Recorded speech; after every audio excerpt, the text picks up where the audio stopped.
Powerlifting is a popular way for fighters to do their strength training. It's easily accessible and the movements are easy to learn. Look at Jon Jones. He went through a full powerlifting routine for part of his MMA performance. But is it doing you more harm than good? Hey guys, James here from Sweet Science of Fighting. Please don't mind the hair, it's been a long time in lockdown here in New Zealand. But just to be clear, when I'm talking about powerlifting in this video, I'm talking about doing a full powerlifting routine. And that is maybe a powerlifting program such as Shaco, Smolong, any of the powerlifting based programs out there that are focused mainly on building a stronger squat, bench press, or deadlift.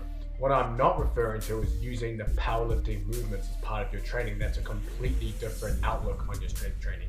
You can use the squat and the bench press and deadlift within your fight training. They're good movements, they're good compound movements to use, but focusing all your efforts into building just those movements like a powerlifter would might not be the best idea for your fight performance. And I have 5 main reasons why undergoing a full powerlifting routine might be detrimental to your fight performance. And the first reason is that over-reliance on maximal strength kills speed gains.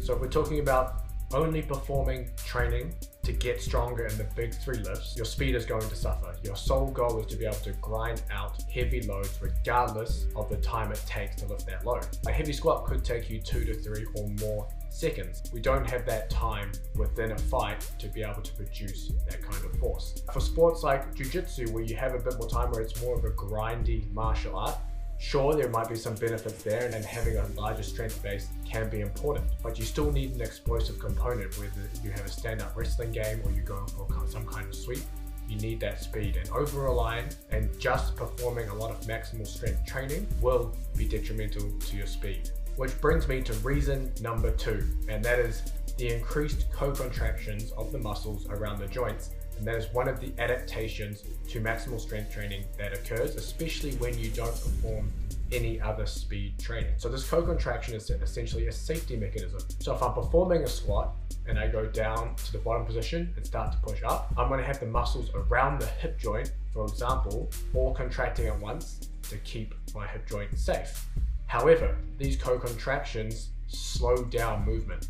When you want to move quickly, you need the antagonistic muscle, or the opposite muscle to the one that is performing most of the work, to relax. And by relaxing, it allows the agonist muscle, which is the prime mover muscle, to exert more force and more speed. The third reason tacks on to the first reason about maximal strength killing your speed gains, and that is having activation of the muscle through the whole range of motion that you're performing your movement in. So for example, with the squat or the bench press, you're going to have muscle activation from the bottom to the top. Now, the problem with this is that it doesn't take into account time.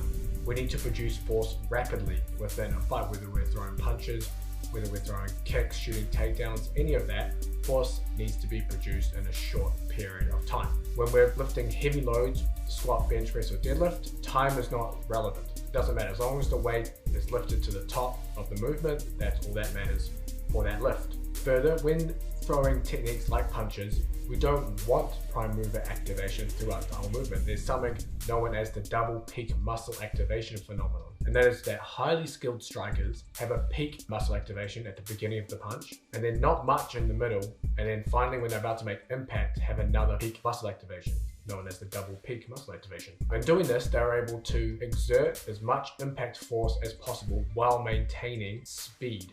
Now the problem is, if you have that muscle activation through the whole punch, you're going to be slow. It's like throwing stiff punches, or new people that come to the gym throw punches and they look stiff. As you get more experienced, you start to punch what would be deemed as looser.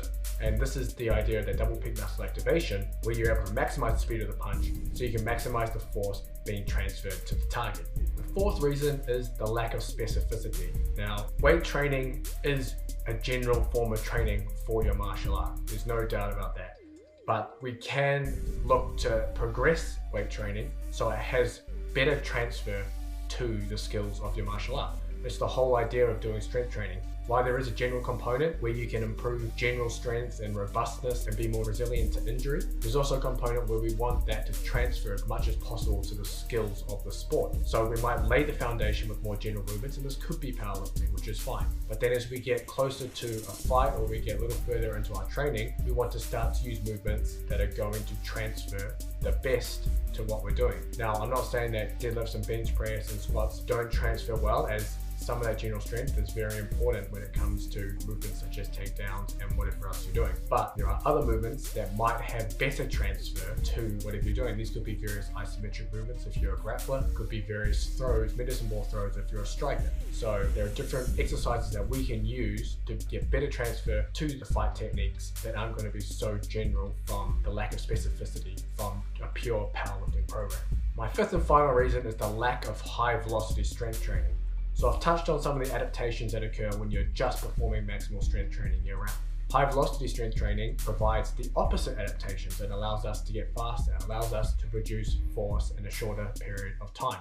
Now you could argue that powerlifting programs like Westside have a dynamic effort day, which would be considered their speed day. But the Westside speed day is done at, for example, 50 or 60% of your 1RM.